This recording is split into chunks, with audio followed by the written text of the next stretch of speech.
falling together and how to make it work for you. So what I want to do today in a short period of time is drop some insight on you to give you some information to thrive in these times. Look, it's interesting because everybody's not suffering, y'all.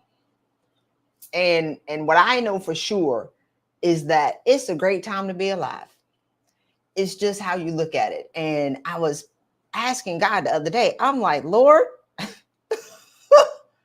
does anybody want to be made whole? I mean, it's like, y'all put me in the chat. Is there anyone who wants to be happy? Is there anyone left who believes that they can win? I was really praying that. God, is there really anyone? Who am I talking to? Right? Who's left for me to talk to? Because I feel like I'm talking to a empty Campbell soup can. And that's frustrating because I know that there's so much opportunity for y'all out here if you just get into alignment. And I'm going to share 3 things with you today because these are some of the greatest times to be alive. Now, the ish has hit the fan. I want to be clear, but in times of chaos, there is tremendous, and I mean all caps, tremendous opportunity. The number of millionaires in the US doubled from 2019 to 2020. So in chaos, people got rich. We're in chaos. And I want to ask you, where are you going to be in the next 4 years? Because nobody can tell you what's going to happen for you but you. Nobody can determine your fate. People can't say, you can't wipe a whole group of people out the history books. We're still here. You can wipe that stuff off the calendar. You can delete us out the archives. We still gonna be sitting in your face. So I wasn't supposed to be going here. Let me act like I got some sense. But I'm just saying, y'all, we still gonna be here right in your face. My grandfather has land. We have land. We have assets. There's no way you can wipe us off the map and we not still be sitting here. But anyway, all right. So what I want to talk about today, I got 3 points. Why falling apart is actually falling together and how to make it work. The point number 1, take control of your thoughts. Point number 2, take control of your habits. And point number 3, take control of your fate. So y'all let me know if y'all can hear me because we are out here in these streets and my Wi-Fi is always janky. So if I don't see anybody moving, I get nervous. Here's the thing. What I want y'all to consider right now is, are you living your life by your design? Are you living your life by your design, by what's going to make you happy? And in 2012, I can wrap this up in 45 seconds. 1, I was and am an exceptional leader. I was a high achiever. I would run through walls, bust through buildings. And, I used to fight everybody for everybody. I used to fight all the time. And then that cost me a lot. It cost me everything. It cost me my mental health, my physical health, and then I melted mentally. And then I fell apart mentally and I lost all my money and I was incapable of making more money because I was too crazy. I finally got my seat at the table and I was too crazy to keep it, right? I just say it like that. And there was a lot of shame in that, of falling apart mentally. There was a lot of shame in being burnt out before I lost everything. And so I lost, like my worst nightmare came true. I lost my car, my house, I couldn't buy bougie vitamins. I couldn't get massages. I mean, I was incapable of making more money. So I'm here to tell you that your thoughts of fear will cannibalize you. Your thoughts of what's going to happen to me and who am I going to be without my material assets will cannibalize you. If I lose my house, what are they going to say? Well, people only talk about people that are doing something. So I want you to quell your thoughts and your fears because those have taken people out of the game faster than you can say Amazon. The thought of losing things that have not been lost, or the identity that we have and have created of ourselves based around the things that we have is what the problem is. And so when I say everything, I was like the children of Israel. Them yoga pants never wore out. I wore them yoga pants for 5 years. And so it's like I had to learn these things to now be able to come back and share to you and with you, these things shall pass.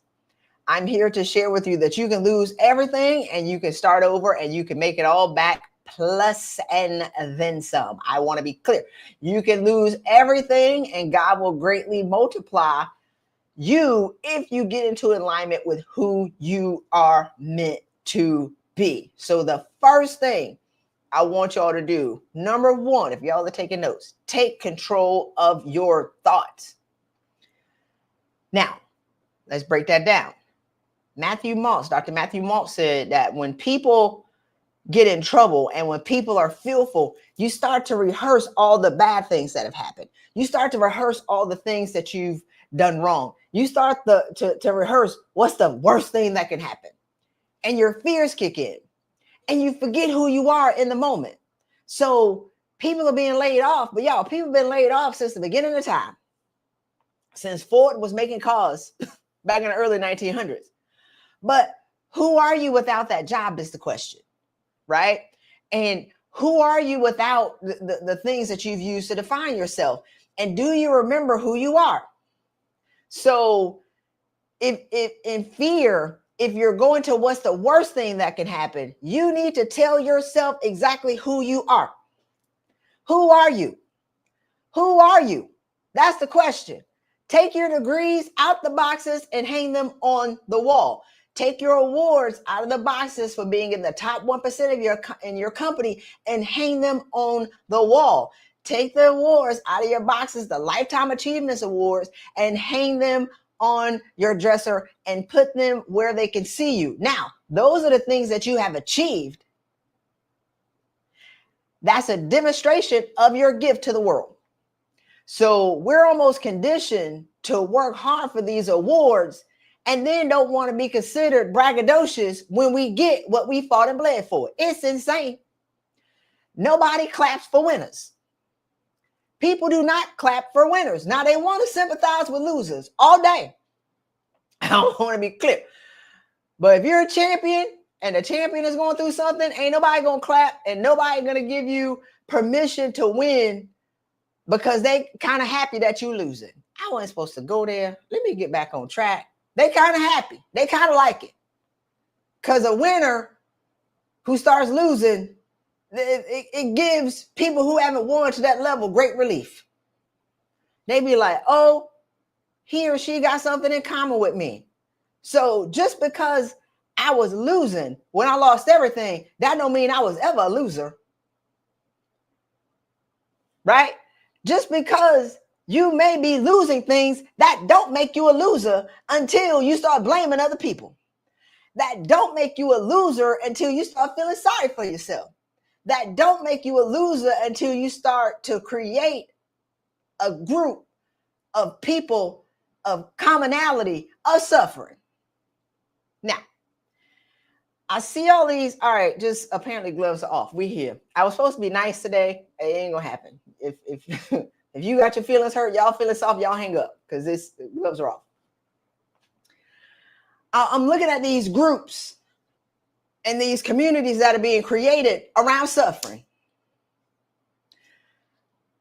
Let's all suffer together. Let's all sit around and talk about what they're doing to us together. Let's all breathe together. Man, how about we go win? Right? The people who are going to win in the next 4 years are going to be the champions who won't take the current circumstances as their reality, which brings me into my second quote. In The Science of Getting Rich, Wallace D. Waddell said, the hardest thing for man to do is to hold sustained and consecutive thought on the truth, regardless of appearances. The hardest work that man is called to do is to hold sustained and consecutive thought on the truth, regardless of appearances. He who can do this can conquer fate, He becomes a mastermind. He can have what he wills. The hardest work for man to do is to hold sustained and consecutive thought on the truth. So what's the truth? The truth is, what I want y'all to get a clear picture of is, who are you going to be in 2030? The truth is, who are you going to be in the next 5 years? Not what do you need to do. Who do you want to be? Now, here's the thing. When I read this quote, I was broken in my brother's house in South Carolina, eating cheese snap mix, nutty bars, eating bluebell ice cream, Dutch chocolate, drinking red berry Ciroc with muscadine juice out of a mason jar. And I was broken. Like, I burned my mental health down, which is now, or it's just considered stage 12 burnout, to 2 atoms. Yo, I could not talk for a year. Yo, that was 100% preventable. I could not talk. It was crazy. And I couldn't make more. I couldn't make money. I couldn't get a job. I was psychologically unemployable. I was done. I was winning. And I rode until my 4 wheels popped off, y'all. They caught on fire. I rode on the rotors till the rotors fell off. And I tried to ride on the brake pads. It was, I rode till that car just ran into a, like, I couldn't stop. And when I started, like, once I started to formulate, I guess, a couple of neural pathways got reestablished in my mind where I could start to read and comprehend things.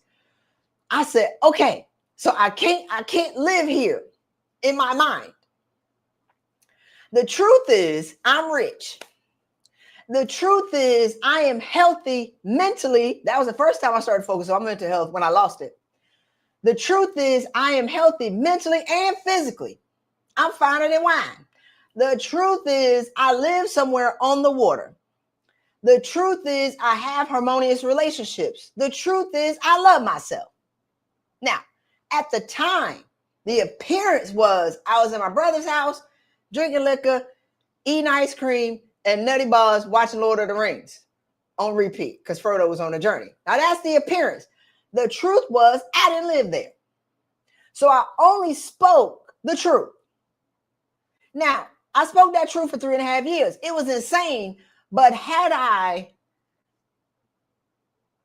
materialized and internalized my present circumstance, I would just went and jumped in the river. Yo, I would say probably once a quarter, I would come out of the truth and come to appearance, and I would cry for 3 days, right? And I had to get over it, right? Like, I'm never going to get out of here. That was always a great idea in year 1.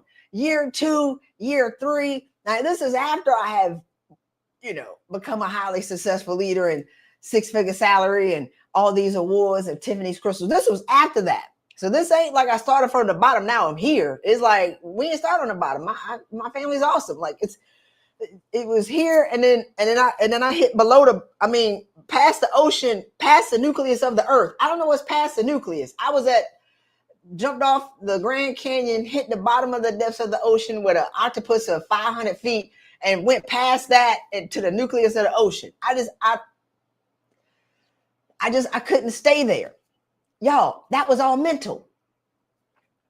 So I want to ask you, in these times of normalized chaos, where are you at mentally? Because I've been there for real. And mentally. But I had to take control of my thoughts. I said, the truth is, I don't live here. I live in DC. Every day, I was going to make $20,000 and I was going to move out. Now, I'm going to tell y'all this hilarious story. I'm getting excited. I got to turn my air up. So I never lived in my brother's house. So I would go walking every day, y'all. And I would see his neighbors and they'd be like, where do you live? I say, I live in DC. In my mind, somebody say they live on the beach in Italy. In my mind, I didn't live there. I lived in DC. So when people ask me where I live, I say I live in DC. Now, after 2 years, now it's like I'm kind of lying. It's kind of like a white lie, but it wasn't really a lie, because in my mind, the next day I was going to make $20,000 and I was going to be out of there. And so people say, where you live? I say, I live between South Carolina and DC. And I had this storage building. Y'all, I'm bougie. I got nice furniture and storage. I gave a lot of it away. But I had this king size bed I refused to give away. My mom was like, you need to get that bed out of storage because that storage bill was only $168 a month. That bill hit when you ain't got no money, y'all. And I said, no, because I don't live here. I'm not going to get my bed out of storage so I can be comfortable here. My brother, the Lord bless this man, conspired to buy me a car. I said, hey man, I don't need no car. What am I gonna do with a car? This ain't my reality. I don't live here. I don't want to be comfortable. Some of y'all are too cozy in your complacency. Some of y'all are too cozy in your misery. Some of y'all have normalized wind down Wednesdays and nacho Monday and Freaky Fridays to be comfortable in your uncomfortability. I didn't want to be comfortable. I said, I don't live here. Don't buy me no car, but give me that money though, because there was this personal development conference where this lady who got these books and, I want to learn how to write some books. So give me that money and I'm going to go rent me a car and I'm going to go to this conference and I'm going to come back to this house and make this thing work because I'm going to be rich. Now, what is your truth is the question. The hardest work for man to do is to hold sustained and consecutive thought on the truth. That's even if you're not going through anything. Everybody's not going through something. What is your truth? What is your vision for who do you want to be in 5 years? What is your vision for who do you want to be in 15 years? I got mine written down over here. My 5-year vision is right there. I had to update it. Right? Like rich. Not just rich, but like really, really rich. I have to be wealthy to carry out the mission that I can see in my heart.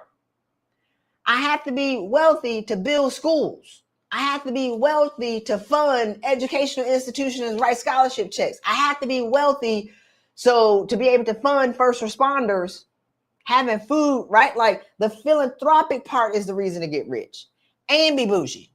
I want to be clear. It's not just about, I'm going to make $1 billion and I'm going to give away $1 billion. Oh, no. I will make some money and I shall be bougie with an Aston Martin DBX.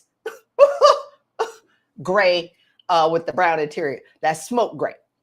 So who do you want to be? Now, the last part on take control of your thoughts. Y'all let me know if this resonates with you. Say yes in the chat. Just be like, I hear you.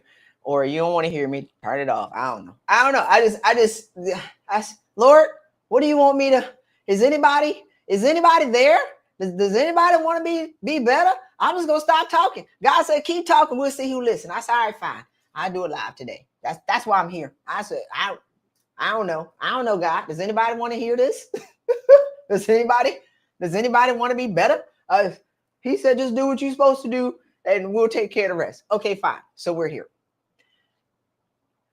Karma. Let's talk about karma.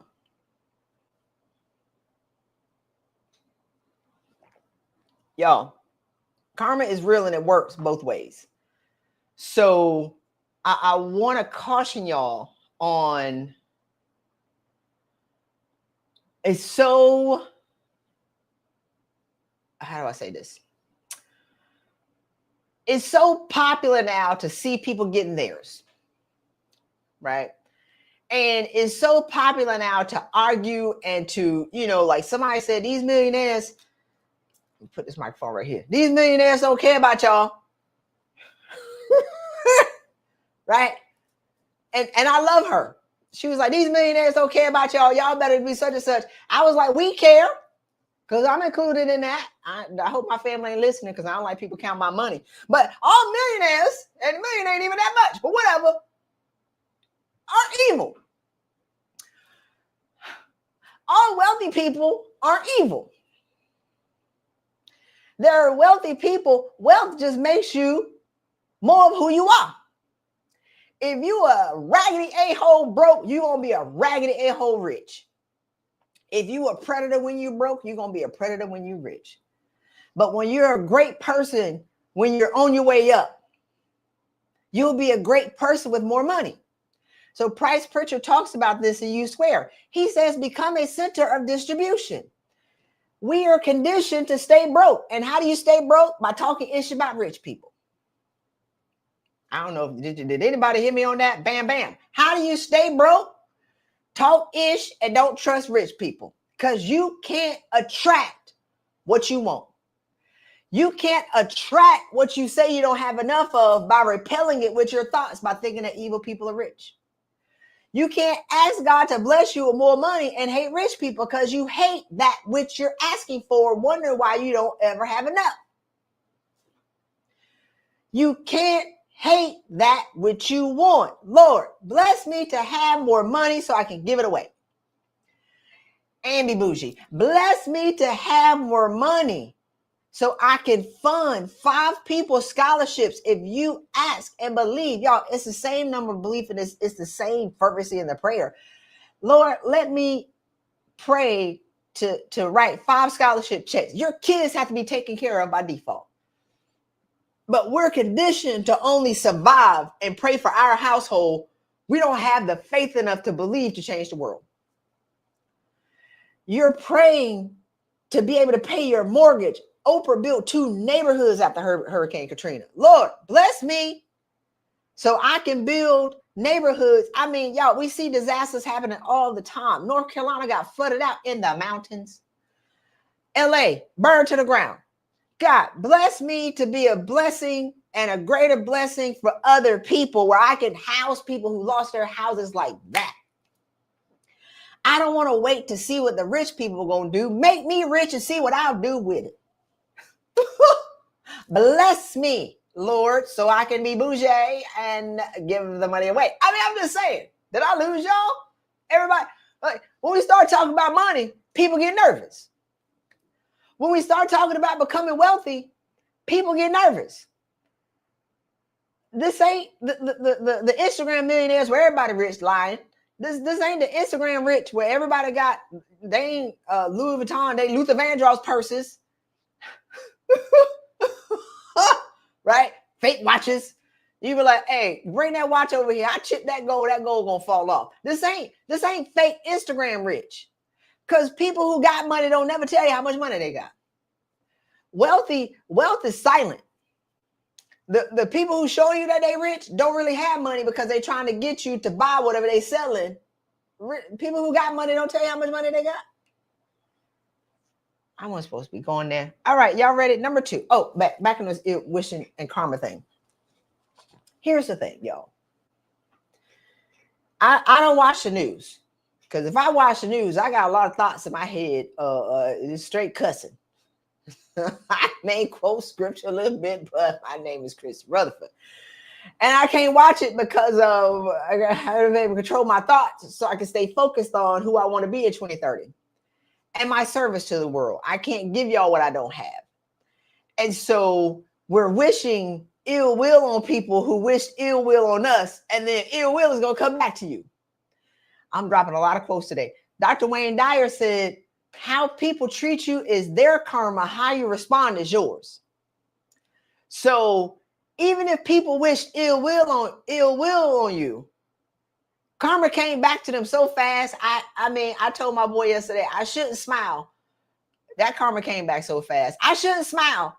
It should not bring me mild joy to watch that karma come back. I mean, it came back so fast like a boomerang. I did not wish ill will on people who wished ill will on me. What I understand is the law of karma. It had to come back. It somehow, some way, sometime. It came back so fast, though. It gives me mild joy, mild, petty joy.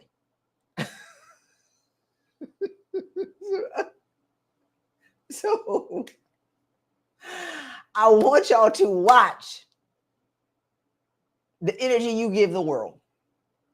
I want you to become responsible for the energy that you're putting out into the world, even in retaliation, even if you think they deserve it, because it's going to come back to you.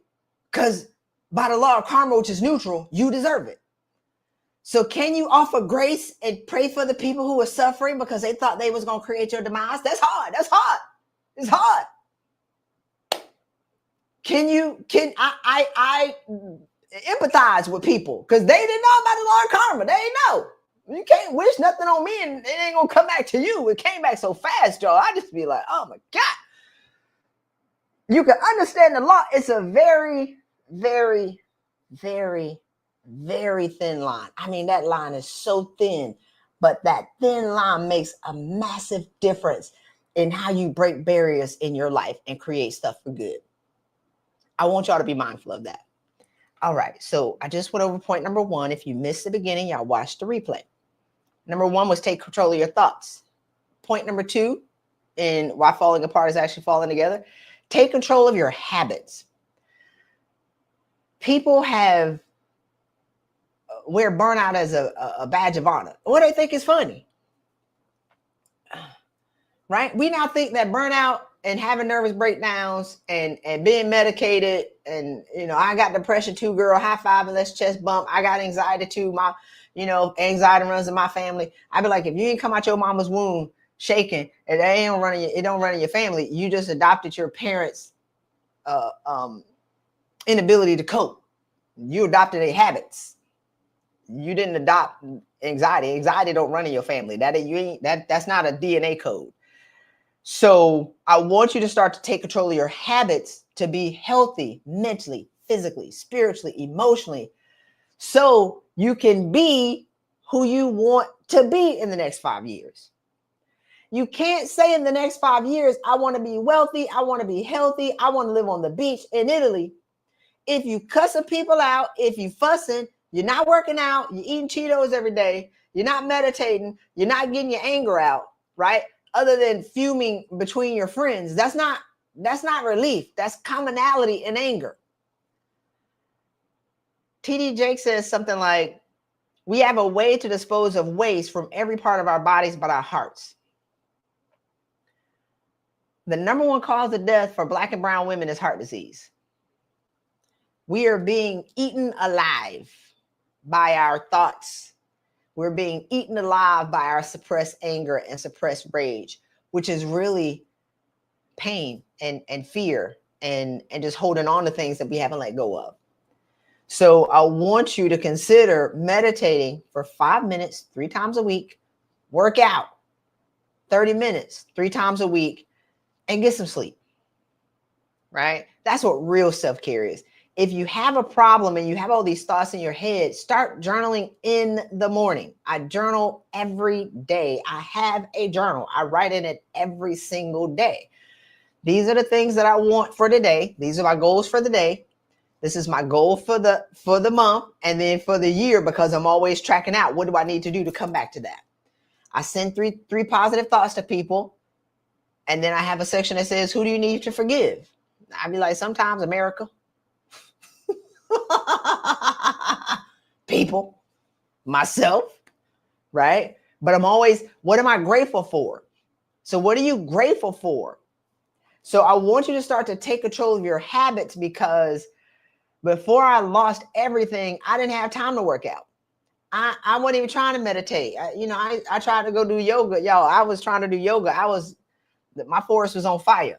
Yoga is for, I guess, the match, maybe to quell the match. The forest was on fire, and they was lighting all them incense, and it was weird, and people were sweating. I was like, I ain't like that. But had I started a habit, a habitual pattern of, that's not my battle. I don't have to fight you. I don't really care. I'm gonna mind my business. That's not my story. That's not my worm. That's not like. We have to start to bring in our attention and focus on ourselves, because we're conditioned to look at what everybody else is doing wrong. We're conditioned to judge everybody else. And so it's like Dawn from En Vogue just came out that she was homeless, and people are like criticizing this lady. And I'm like, 1, you don't know somebody's story. 2, you got time to criticize her, but you got stuff going on in your life that's not right. So I had to lose everything to come into the agreement that for every minute that I spend looking at other people, it gives me 1 less minute to focus on my own stuff. For every minute, because as leaders and as women, we can point out the flaws in 1,000 people. We ain't gonna look in the mirror at ourselves though. I had to lose everything to learn how to look in the mirror at myself, because had I looked in the mirror at myself, I ain't even judging everybody, because I know that everybody's going through something, that nobody is perfect. The ish is going to hit the fan for everybody. And from what I'm hearing, everybody got their ASSs handed to them last year in 2024. Everybody got punched in the stomach. So while it's easy to judge what other people should be doing for their life, I want you to consider, are you using that same time to be looking at what you could be doing for your life? So I got my book right here. It just released today. 90 Days to Burnout Recovery. I'll put the link in the chat. It's 90days-to-recover.com. So y'all see this picture right here? Okay, right here on Instagram, and then right here. So this is a guy who's overweight judging a guy who's smoking, right? And the guy who's got the gut tells the dude who's smoking, you need to start smoking. It's like the pot calling the kettle black. Bruh, mind your business. If the man want to smoke, so be it. But can you get in the gym though? I mean, I'm just saying, y'all. Can you get in the gym? And if the man who's smoking tells the guy who got a gut to get into the gym, it's like, bruh, can you stop smoking though? Right? So I legit had to learn how to mind my business. So when people got stuff going on in their life, I'll be like, Lord bless her. Lord bless him. I ain't got time because I'm looking in the mirror talking about, what do I need to clean up? What's stopping me from being rich? What's stopping me from getting my $1 billion? Lord, what do I need to do to get into my alignment so you can release all my money, right? So I can write the scholarship checks and drive the Aston Martin DBX. I mean, I'm just saying. So I want y'all to think about, what are y'all doing and where are you putting your attention? It's easy to put your attention to all the things that are going on right now. I'm focused on where I'm going. I don't know what's going on in America. I ain't paying attention. I don't watch the news. As long as they know how to come up and put their hands on me, they can look at me at that as crazy as they want to. I don't care. Because I'm focused, y'all. I know who I want to be. And I can't be who I want to be for myself and for my family and for the world by fighting petty people. I can't wish ill will on other people and not understand that that is going to come back to me. I can't wish ill will on people who wished ill will on me and not understand that ill will come back to me, but I can wait to see what's going to happen to them. Or I can just say, I pray for y'all because y'all, obviously y'all don't know with the law of karma, it's going to come back for you. And maybe I'll be there to pray for you when it hits you, but I know that it's going to come back to you. Because if you really knew, you would know. All right. Last one. Number 1, take control of your thoughts. Number 2, take control of your habits. Number 3, take control of your fate. Whew. Yo.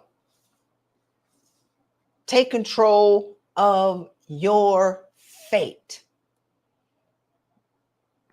When I lost everything, I started to look at my house was built on sand. I checked all the boxes that they told me would make me happy, and I wasn't that happy. I don't like how that microphone look on Instagram. Let's stick this thing right here. Let's stick it right here. I wasn't that happy with what they told me I couldn't get.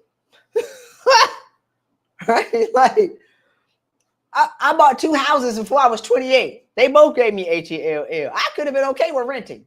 I didn't really need a house. Right? Like, I had 10 cars only because I grew up. I mean, my family had money. They was cool, but I'm a car person. So I had about 10 cars. And every time somebody said I couldn't get something, I get it. And I'm in a career that I loved, but the career was created out of, that was the job that I got when I graduated from college. And I wasn't going to leave my money. And I stayed too long and tried to make it a career. I tried to make it my life. And God snatched me out by my teeth at 16 and a half years with 3.5 years left to retire with a full pension. I had to learn I wasn't supposed to be there for the long haul. That was supposed to be a stepping stone. And by staying too long, I got out of alignment with my God assignment, who I was meant to be. So even though I was successful in my career, I knew I was really supposed to be in somebody's business or in my own business, being a COO or something, running money games, making money. In the military, there's a cap on how much money you can make. And I mean, it's the military. So we're not like, exponentially growing any money. I'm not driving revenue goals. I'm not driving like taking a company from, 20,000 to $100 million. I can't grow a company's revenue from $1 million to $100 million. Like that's what was in my heart. Expansion has always been in my heart and in my soul. But I got stuck on security and I wanted my check. And they say I didn't belong there, so I'm going to stay there and prove you wrong. Too long. So even though I was successful in my career, my heart was calling me to something different. And I had to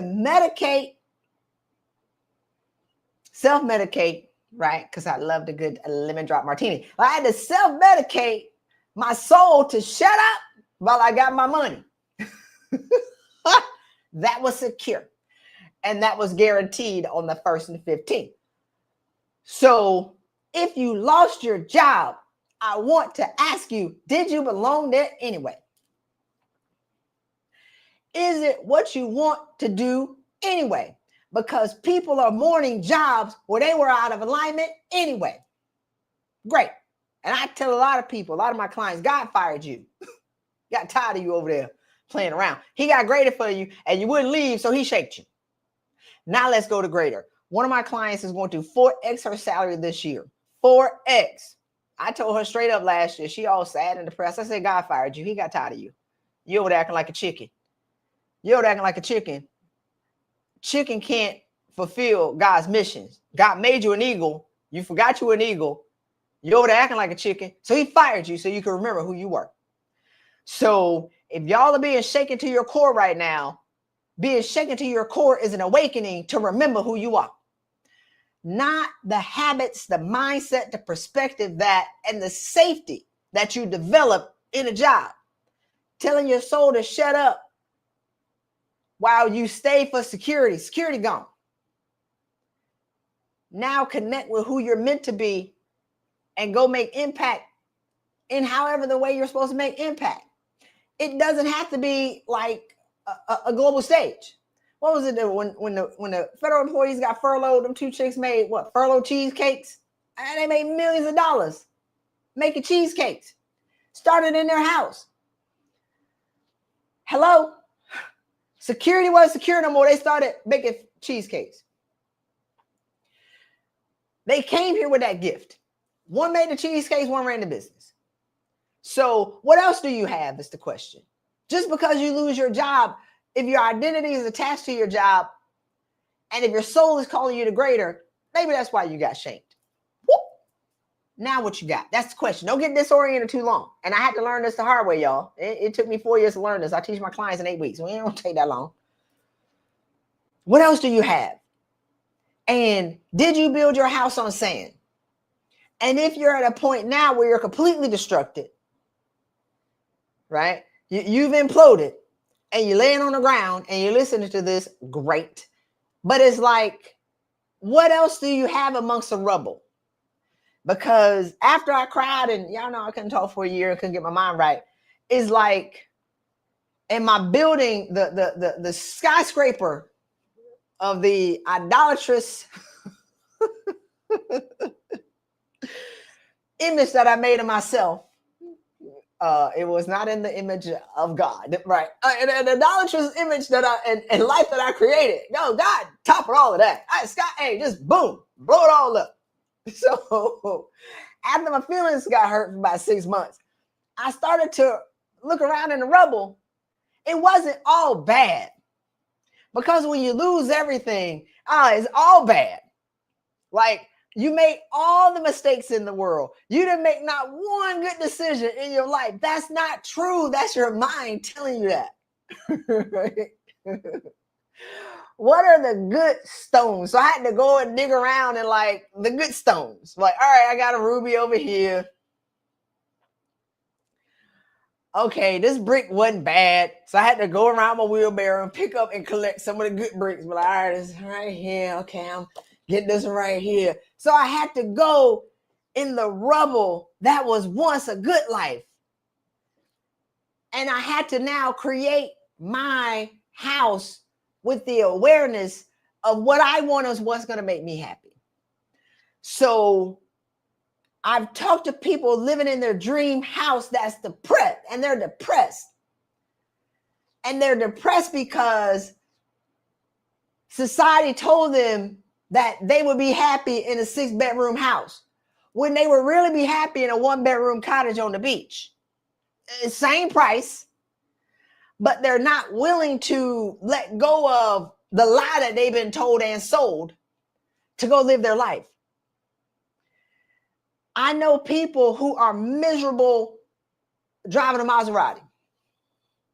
And I got people whistling down the street driving a Toyota. I mean, I'm just saying.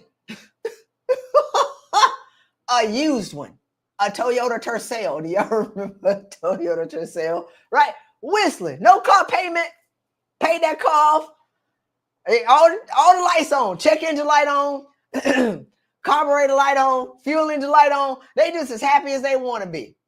While the person in the Maserati got to take anti-anxiety, antidepressant medication to go to sleep at night. What's the point? So I want you to think about, I think I'm yelling. I'm sorry, y'all. But this thing is real. I want y'all to start to think about, what life do you want? What expectations do you have?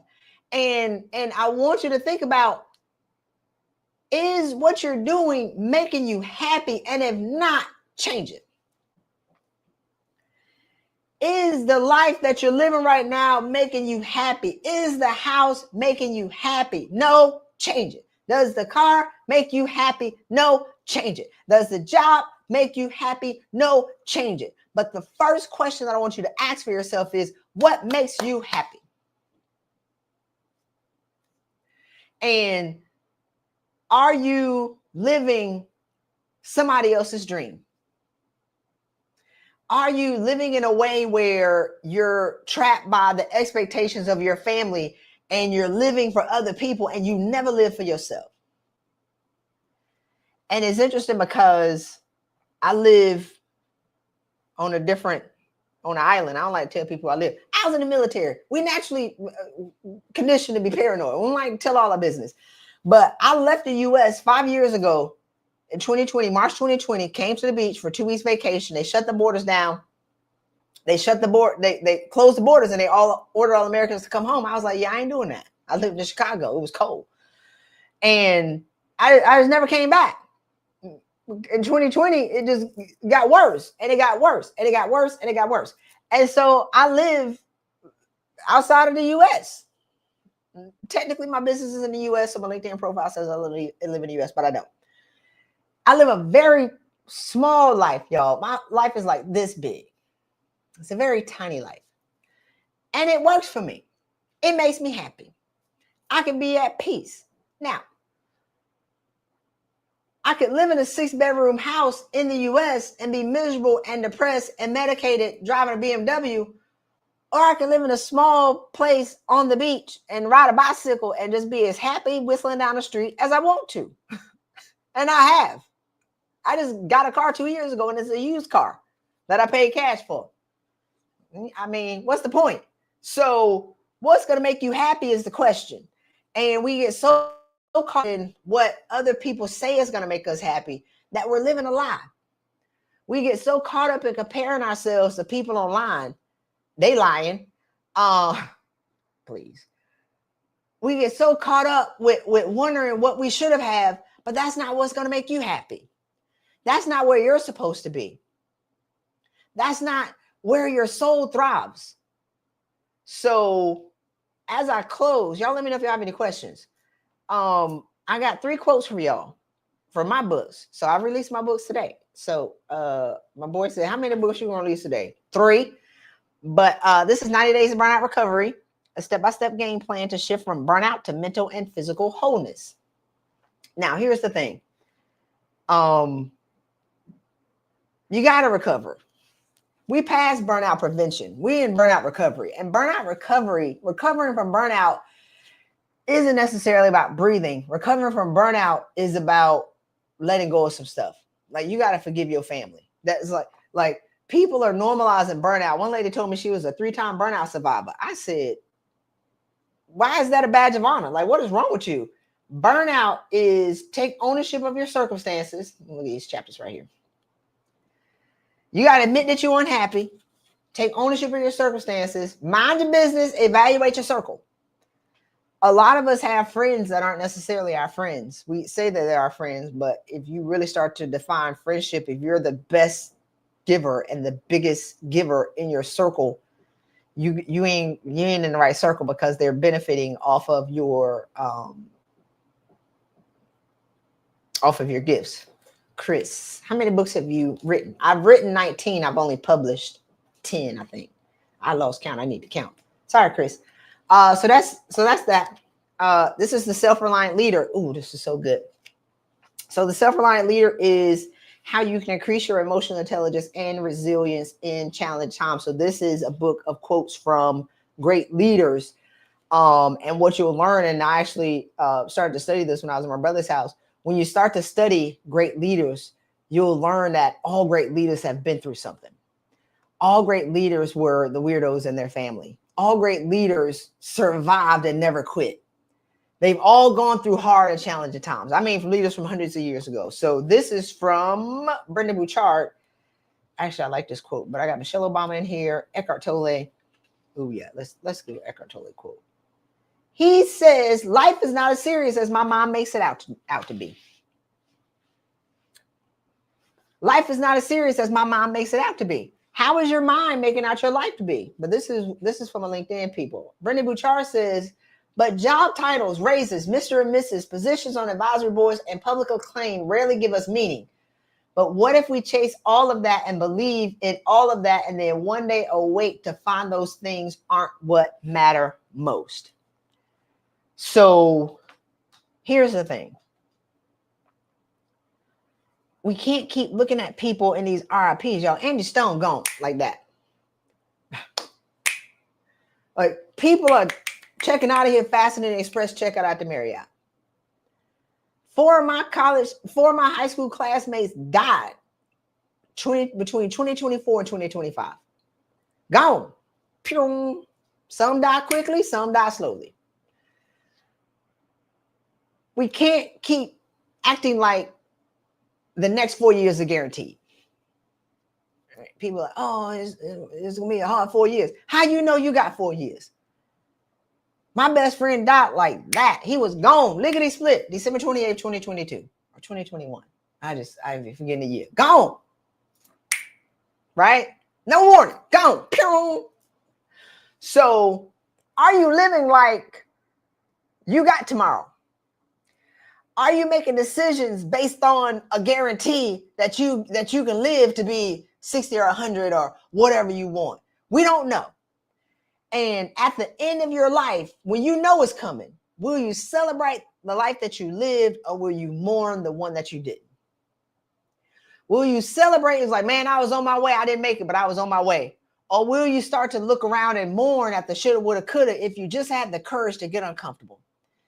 If you just had the courage to go against what your family thought you should be doing. If you just had the courage to take control of your fate. And this older woman asked me when I moved to the beach, what did your mother say when you moved to the beach? And I was like, was I supposed to call my mama? 40 something, ma'am, lady. And this lady was like 70.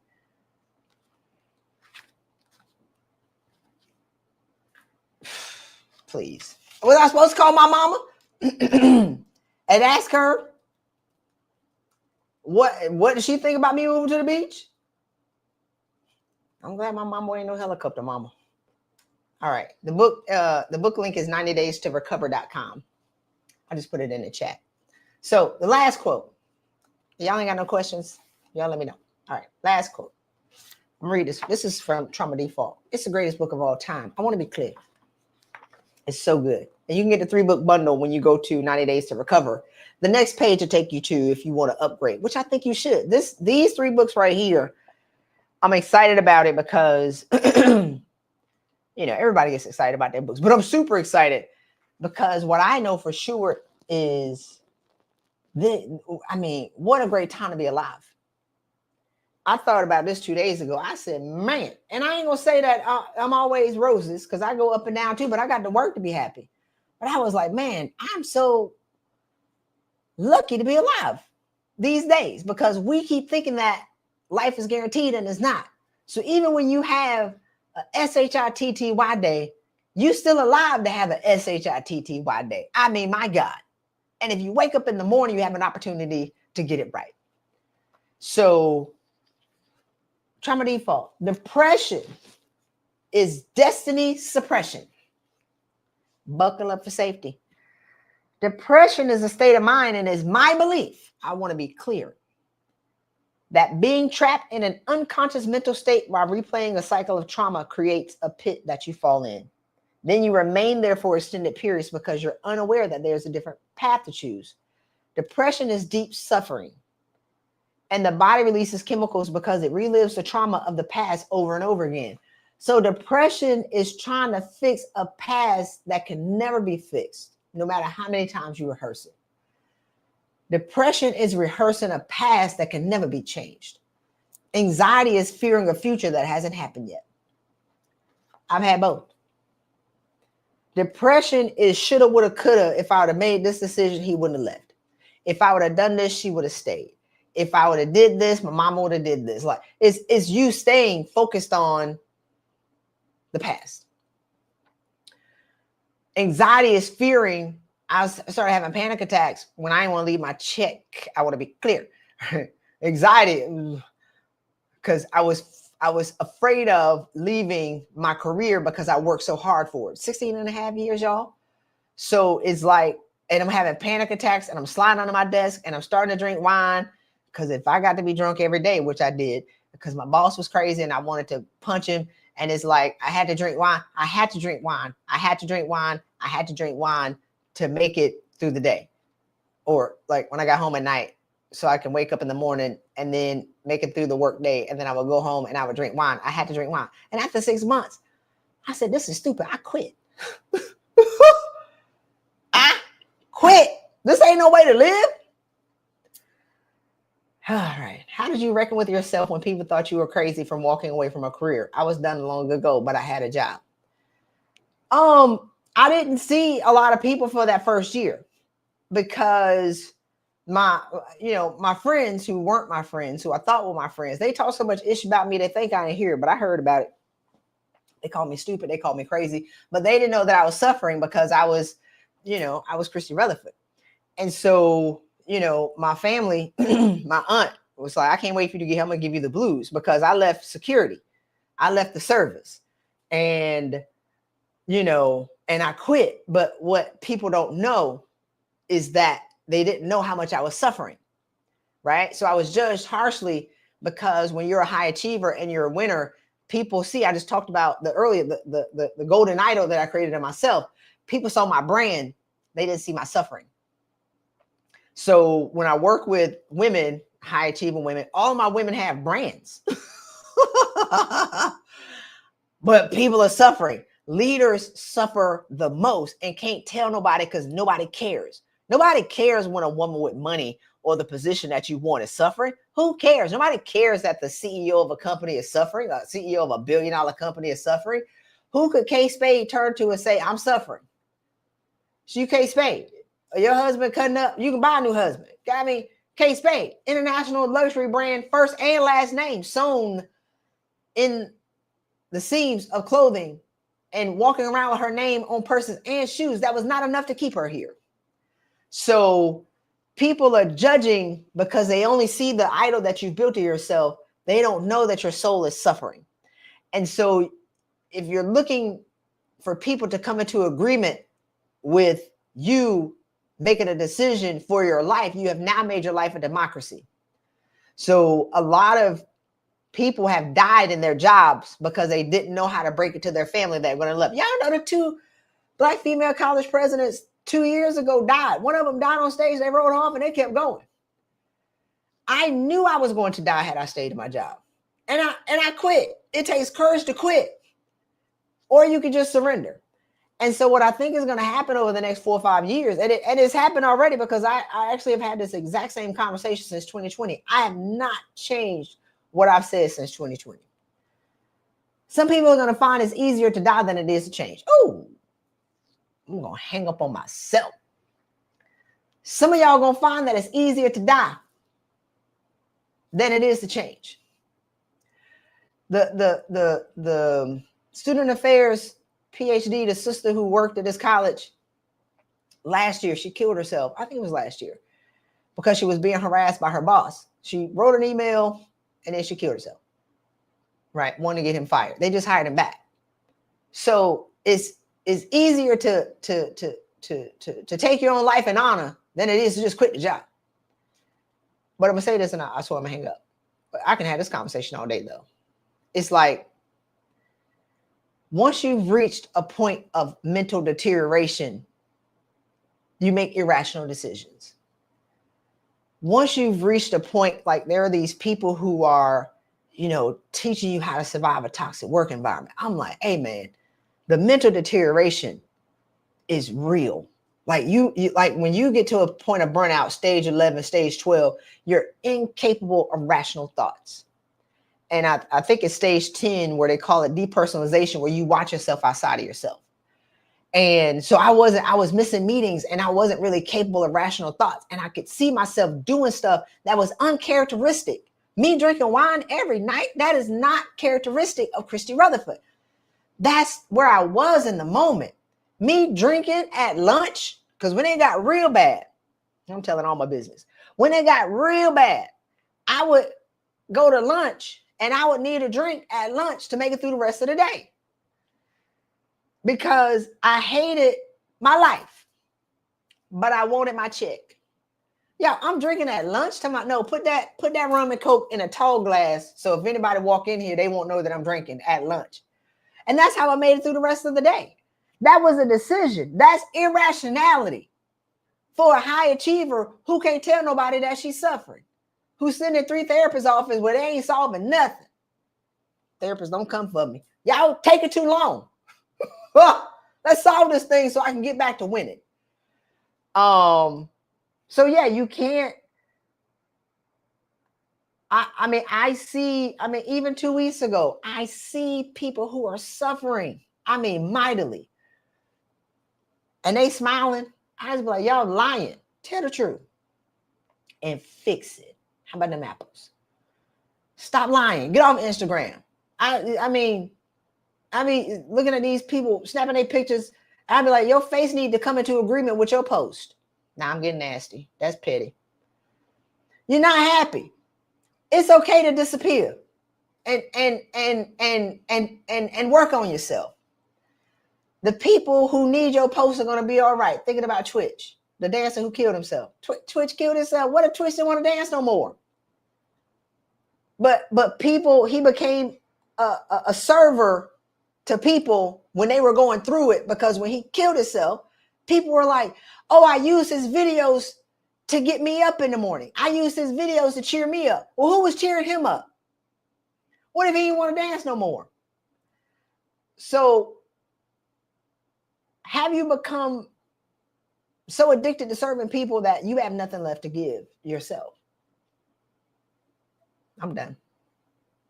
So y'all can get my books, 90days-to-recover.com. Y'all can also join me this weekend at awakenyourv3.com, doing a virtual event. And then you can also apply to work with me in my program, my coaching program, and you can hit me in my DMs on that for an application. Our cohort starts March 31st. And you can also join me in Philly at the 3V Women's Conference at 3vwomen.com. And I'll put all these links in the chat. But what I really want y'all to do is I want you to give yourself permission to be happy. It don't matter what's going on in the world. It don't matter the chaos that's going on in the world, as long as that chaos don't get on you. Ships don't sink because they're in water. They sink because of the amount of that water that gets in them. And if you have water that's in you right now, grab your buckets and start getting it out, right? So you have to save you, because nobody is going to give a leader permission to save themselves. Nobody is going to give a leader permission to take control of their fate, because your fate is intertwined and tied into their destiny You have to be able to separate and save yourself right now. We've reached a very critical point in time. Yeah, I've been coaching before I knew coaching was called coaching, right? This is my jam. I've been doing this 24 years. Actually, before that, because when I was in college, I was always the rational friend, reading self-help magazines. But I've been in the game for a long time. And we've reached a very critical point in history where I've never seen so many leaders suffering. Now, leaders are always a little crazy. Like, you got to be crazy to want to be a leader. Like, it's just a part of it.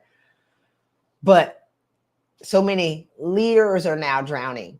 But leaders are addicted and attached to trying to save everybody else, that they never really keep any rope for themselves. And leaders are now in the water drowning with people who are drowning, and they're not giving themselves permission to save themselves. And so 30% of CEOs want to quit, and 70% of executives and managers are willing to leave their jobs if it offers them more mental stability, but they're not taking control of their habits. And so we've reached a time now where everybody's suffering. So if you are tired of pulling people out of the water, I offer that you save yourself. And y'all, I know what it looks like. I did it. I'm literally watching thousands of people do exactly what I did in 2012. And it's insane to me because I've been yelling this thing from the mountaintops for the past 5-6 years. And so I really want you to give yourself permission to save yourself, because ain't nobody coming to get you. Right. I want to give you permission to save yourself, because people see your brand that you've created and the golden idol of your success and your awards and your degrees. They don't see your suffering soul. And so people will judge you harshly for the decisions that you make of your life. But I want you to remember that it's your life. And so, Dr. Sheila asked a question on people thought I was crazy. Yeah, they did. But now they see I'm on the other side of it. And some of them apologize. I don't really need the apologies. I think I would have liked some understanding, but I wasn't going to get it. I would have died there. And so either you can change or you can die. And for some people, it's easier for them to die in their circumstances and habits that they created for their life, other than change and not, break away from their normalized family habits, not break away from their friends who are complaining about being miserable, not breaking away from who they thought their jobs made them. And what a terrible way to live. There's so much greater waiting for you on the other side of you if you're willing to give yourself permission to just live. That's all I got, y'all. Deuces.